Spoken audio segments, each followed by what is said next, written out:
Hashtag Eid की असल खुशी, एक इस्लामी सबक आमोज़ कहानी। यतीम बच्चे की ईद। ईद उल अज़हा आने में सिर्फ 2 दिन बाकी थे।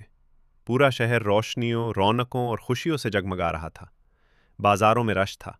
बच्चे नए कपड़ों के लिए जिद कर रहे थे। हर तरफ कुर्बानी के जानवरों की आवाज़ें गूंज रही थीं। लेकिन इसी शहर के एक खामोश कोने में एक छोटा सा घर था, जहां 10 साला अहमद अपनी बीमार माँ के साथ रहता था। साल पहले एक हादसे में हो गया था। उसके बाद से घर की हालत बहुत खराब हो गई थी।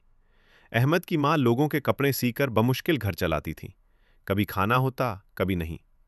ईद करीब थी, मगर उस घर में खामोशी थी। अहमद खिड़की से बाहर बच्चों को खेलते देख रहा था।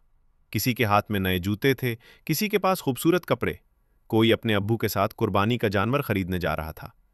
अहमद ने आहिस्ता से अपनी माँ से पूछा, अम्मी, क्या इस बार भी हम कुर्बानी नहीं करेंगे? उसकी माँ की आंखें नम हो गईं, मगर वो मुस्कुराईं। बेटा, अल्लाह दिल देखता है। कुर्बानी सिर्फ जानवर की नहीं होती, नीयत की भी होती है। अहमद खामोश हो गया, मगर उसके दिल में एक ख्वाहिश थी। वो भी चाहता था कि उसकी ईद बाकी बच्चों जैसी हो। अगले दिन अहमद महल्ले की मस्जिद गया। वहां इमाम साहब ईद उल अज़हा के बारे में बयान कर रहे थे। उन्होंने कहा, हज़रत इब्राहीम अलैहिस्सलाम ने अल्लाह के हुक्म पर अपनी सबसे प्यारी चीज़ कुर्बान करने का इरादा किया। इसीलिए कुर्बानी हमें सिखाती है कि अल्लाह की रज़ा सबसे बड़ी है। अहमद गौर से सुनता रहा। बयान ख़त्म हुआ तो इमाम साहब ने देखा कि अहमद उदास बैठा है। उन्होंने प्यार से पूछा, क्या हुआ बेटा? अहमद ने नज़रें झुकाकर कहा, सब लोग कुर्बानी करेंगे, मगर हम नहीं कर सकते। शायद अल्लाह हमसे नाराज़ है।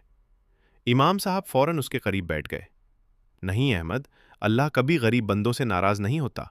अल्लाह के नज़दीक सबसे कीमती चीज़ तक़वा है। फिर उन्होंने कुरान की आयत सुनाई, अल्लाह तक न उनका गोश्त पहुंचता है और न खून, बल्कि तुम्हारा तक़वा पहुंचता है। अहमद की आंखों में हल्की सी चमक आ गई। इसी महल्ले में एक बहुत अमीर शख्स रहता था, हाजी सलीम।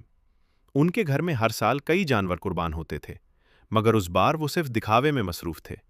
बड़े बड़े बैनर, महंगे जानवर, सोशल मीडिया वीडियोज़, सब कुछ था, लेकिन गरीबों का ख्याल कम था। उनकी छोटी बेटी फातिमा बहुत नर्म दिल थी। एक दिन उसने देखा कि अहमद पुराने कपड़ों में मस्जिद से वापस जा रहा है। उसने अपने वालिद से कहा, अब्बू, क्या हम अहमद की मदद नहीं कर सकते? हाजी सलीम ने लापरवाही से कहा, बेटा, हम पहले ही बहुत सदका करते हैं। लेकिन फातिमा मुतमईन न हुई। इसी रात उसने अपनी ईदी का डब्बा निकाला। कई सालों से जमा किए हुए पैसे थे। वो अपनी अम्मी के पास गई। अम्मी, क्या मैं ये पैसे किसी ज़रूरतमंद को दे सकती हूँ?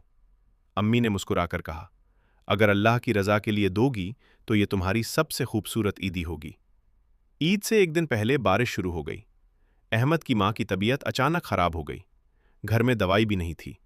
अहमद परेशान हो गया। वो बारिश में दवाई लेने निकला, मगर उसके पास पैसे कम थे। रास्ते में अचानक फातिमा ने उसे देख लिया। अहमद, तुम बारिश में क्यों हो? अहमद ने घबराते हुए कहा, अम्मी बीमार हैं, दवाई लेने जा रहा हूं। फातिमा फौरन उसे अपने घर ले गई। उसने अपने अबू को सब बताया। हाजी सलीम पहली बार खामोश हो गए।